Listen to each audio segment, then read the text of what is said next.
Est-ce que vous savez que votre signe du zodiaque n'est pas votre vrai signe du zodiaque?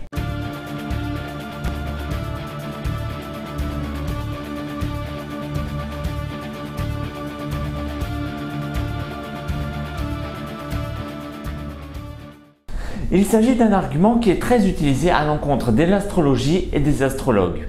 En raison de la précession des équinoxes, le ciel et les signes dans le ciel se décalent tous les 2000 ans. Du coup, d'un point de vue purement mathématique, je ne serai pas Capricorne, mais je serai Sagittaire. Pour faire simple et connaître votre vrai signe astrologique, il vous suffit de prendre le signe précédent, sachant que le changement de signe a lieu à peu près le 15 du mois. Donc les béliers seraient nés du 15 avril au 15 mai, ensuite les taureaux du 15 mai au 15 juin et les gémeaux du 15 juin au 15 juillet. Et vous pouvez imaginer que à ce niveau-là, les astrologues ne sont pas tous d'accord. Il y a dans un premier temps les astrologues qu'on appellera tropicaux.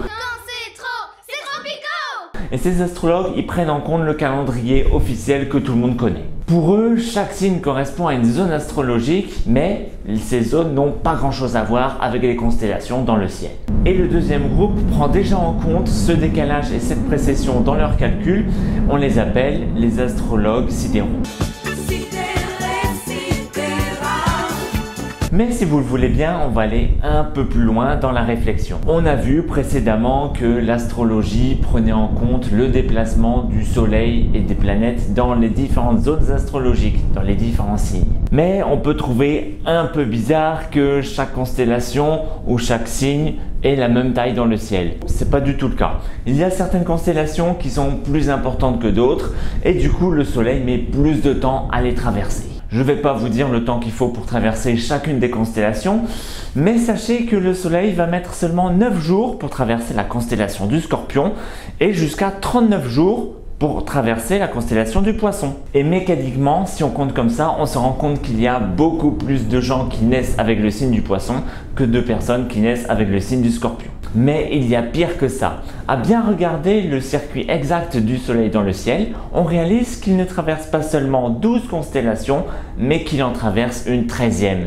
C'est la constellation du Serpentaire dont vous avez peut-être déjà entendu parler. Et le Serpentaire se trouve bien au chaud, planqué qu'il est entre le Scorpion et le Sagittaire. Les conséquences de cette introduction sont énormes. En effet, un nouveau signe, ça veut dire qu'il faut trouver de nouvelles interprétations, un casse-tête pour tous les astrologues. D'autant que 13 signes, ça bousait un peu les calculs. 12, c'était simple, c'était divisible. On pouvait compter les œufs, les huîtres, les alexandrins, les mois de l'année, les heures sur la montre. Bref, 12, on le trouve partout. Et 13, lui, il est un peu bâtard. C'est-à-dire que c'est un nombre premier. Et en plus, j'imagine que vous le savez tous, mais le chiffre 13 porte malheur.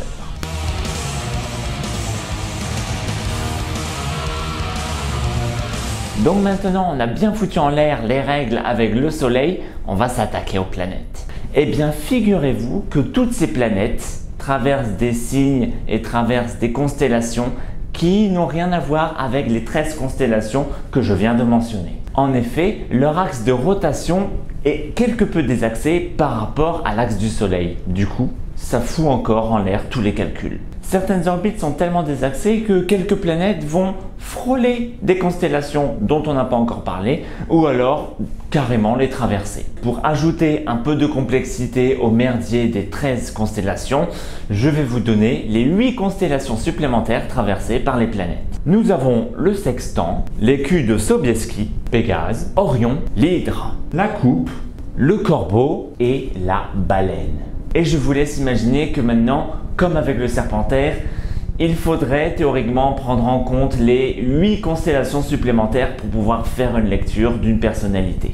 Et ici, je ne parle pas de la planète Pluton parce que Pluton déjà, c'est pas une planète et en plus, son orbite est tellement désaxée qu'elle traverse encore plus de constellations que celles que je viens de mentionner. Pluton est qualifié par les astronomes de planète naine et il s'agit d'une planète naine parmi d'autres planètes naines du système solaire. Si on inclut Pluton dans les comptes, eh ben, il faut prendre en compte les autres planètes naines.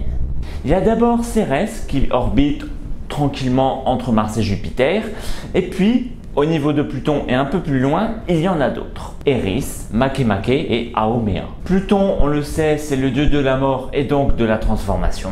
Cérès était une divinité mineure de l'agriculture. Eris, elle, était la déesse de la discorde. Makemake, c'est le dieu de l'île de Pâques. Et Haumea, c'est la déesse hawaïenne de la fertilité et des naissances. Et ça en ouvre des voies interprétatives, hein?